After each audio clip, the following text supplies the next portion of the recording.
আগে যে জনবান্ধব পুলিশ এটা যেন বাস্তবে হয়, এটা যেন কোনো কাগজ কলমে না থাকে, এইটা সম্বন্ধে আমি তাদের বলছি।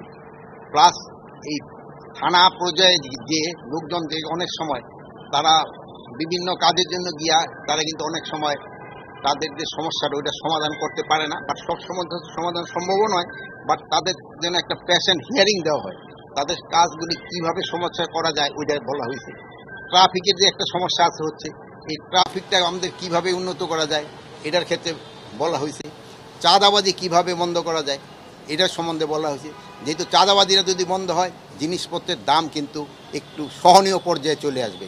এই চাঁদাবাজি যেন না হয়, প্লাস এই যে ঘুষ এবং দুর্নীতি যে পুরা আমাদের সমাজটাকেই গ্রাস করে নিচ্ছে, এটারে কিভাবে বন্ধ করা যায় এইগুলি সম্বন্ধে তাদের সাথে আলোচনা হয়েছে। বাট মেইনলি আলোচনা হয়েছে তাদের যে পুরানো ফর্মে যেন পুলিশ যত তাড়াতাড়ি ফিরে যেতে পারে, তারা যেন জনবান্ধব পুলিশ হতে পারে। এইটির জন্য জনগণের একটা আশা, তারা যেন জনবান্ধব পুলিশ হতে পারে।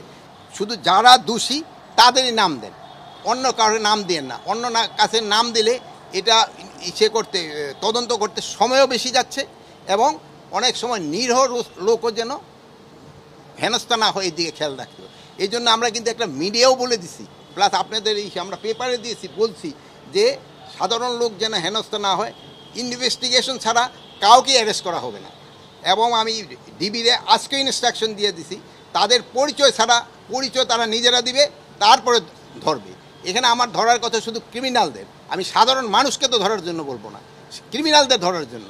সাধারণ পাবলিকের যেটা কমফোর্ট হয় এটার দিকে আমাদের পুলিশ চেষ্টা করে। মানে হয় একজন অন্যায় করলে তারা আইনের হাতে সোপর্দ করেন, কিন্তু এই আইন তো আপনার হাতে তুলে নেওয়ার কারো কিন্তু অধিকার নেই, আইনের হাতে তাকে সোপর্দ করতে হবে। এটার ক্ষেত্রে আপনারাও একটু আমাদের সাথে কাজ করতে পারেন, জনসচেতনতা বৃদ্ধি করতে হবে, যেটা ইনোসেন্ট লোক যেন কোনো অবস্থায় কোনো হেনস্থা না হয়। এই জন্য আমি আপনাদের কাছে অনুরোধ করব, আপনারা চেষ্টা করেন।